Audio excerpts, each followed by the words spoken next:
Hola a todos. Hoy vamos a meternos de lleno en el ciclo de vida de algo que nos rodea constantemente, muchas veces sin que ni siquiera nos demos cuenta, la obligación jurídica. Cómo nace, cómo vive y, sobre todo, cómo muere. Vamos a seguirle la pista en este fascinante viaje de principio a fin. Venga, para empezar, una pequeña adivinanza. A simple vista, ¿qué pueden tener en común estas tres cosas? Un acuerdo entre particulares, una sanción del Estado y una promesa que se le hace al público en general. Parecen mundos totalmente distintos, pero os aseguro que comparten un mismo corazón jurídico. Pues ahí está la clave, el vínculo. Cada una de estas situaciones, a su manera, crea una conexión legal. Una conexión que obliga a alguien a hacer algo, a no hacerlo o a entregar una cosa. Y esa conexión, ese lazo, es precisamente la esencia de una obligación jurídica. Y esta va a ser nuestra hoja de ruta. Primero, vamos al grano. ¿Qué es exactamente una obligación? Después investigaremos de dónde salen, de dónde nacen. Luego las abriremos en canal para ver sus partes. Entenderemos las reglas que tienen que seguir para ser válidas y, por último, veremos cómo llegan a su fin. Muy bien, pues empecemos por el principio, cómo tiene que ser. Para poder entender todo su ciclo de vida, lo primero es saber a qué nos enfrentamos. ¿Qué es, en esencia, una obligación desde el punto de vista legal? A ver, la definición de manual dice esto. Fijaos en las palabras clave: vínculo jurídico, que significa que la ley está detrás para respaldarlo, y prestación, que no es más que la acción que se debe cumplir. Esto va mucho más allá de una simple promesa entre amigos. Es un lazo que, si se rompe, la ley se encarga de que tenga consecuencias muy reales. Y aquí lo vemos clarísimo. Toda obligación tiene siempre dos caras, como una moneda. Por un lado está el deudor, que es quien tiene el deber de cumplir, y por el otro, el acreedor, que es quien tiene el derecho a exigir que se cumpla. No puede existir uno sin el otro, son inseparables. Vale, ya tenemos claro qué son. La siguiente pregunta es bastante obvia, pero ¿de dónde salen? Las obligaciones no aparecen así, de la nada, por arte de magia. Tienen un origen, un punto de partida muy claro. Vamos a ver cuáles son sus fuentes. Pues estas son las llamadas fuentes, los sitios de donde nacen. La más famosa, claro, es el contrato. Dos o más personas se ponen de acuerdo. Pero también pueden nacer de la promesa de una sola persona, como la del cartel del perro, o directamente de la ley, como la obligación que tenemos todos de pagar impuestos. Y luego están estas otras, que surgen de actos que no son legales o de situaciones que son casi un contrato. Este ejemplo es perfecto para entender lo que es un cuasi-contrato.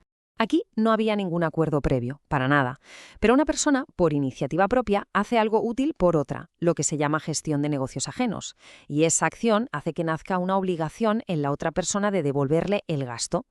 ¿Por qué? Pues para evitar que se enriquezca injustamente a costa de la otra.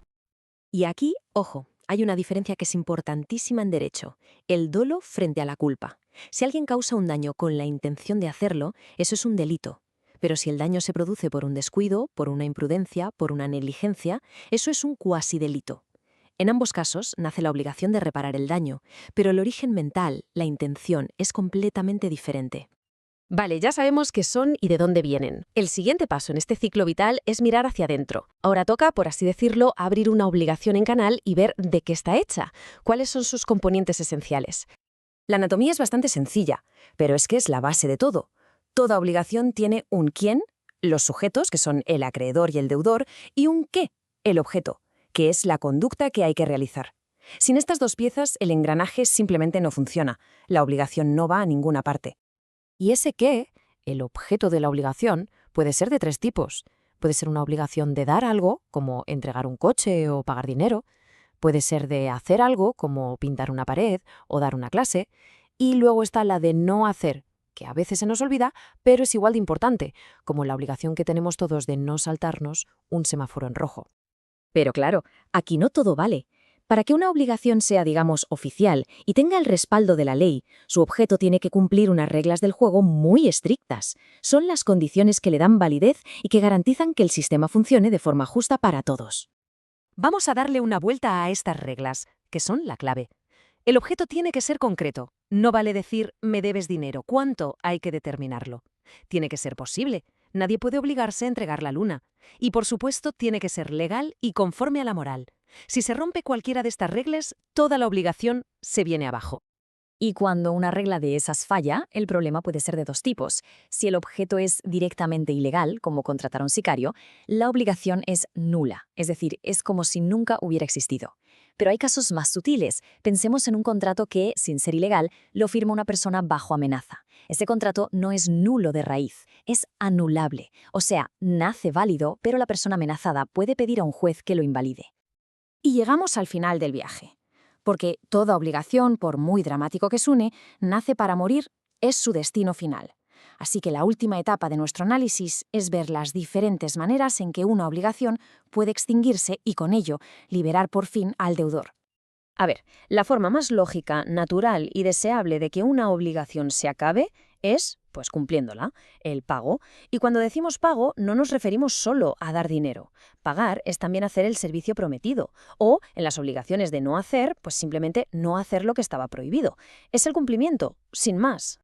Pero ahora vienen las formas más curiosas de acabar con una deuda. La compensación es una manera de simplificar las cosas.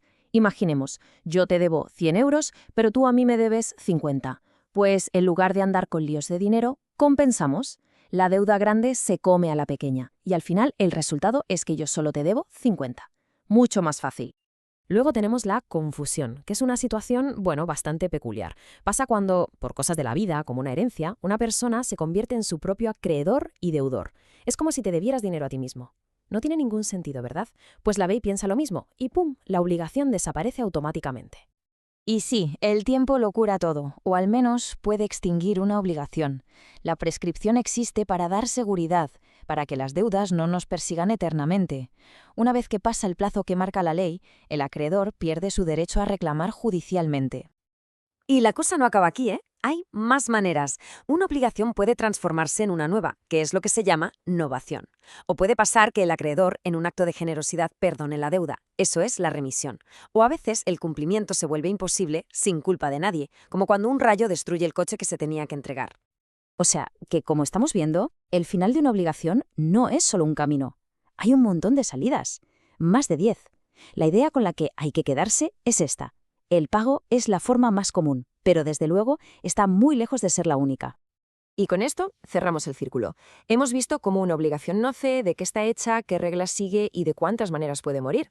La pregunta que ahora queda flotando es, después de este repaso, ¿es posible volver a mirar un simple ticket de la compra o un contrato de alquiler de la misma forma, sin ver ese potente, aunque invisible, vínculo legal que se acaba de crear?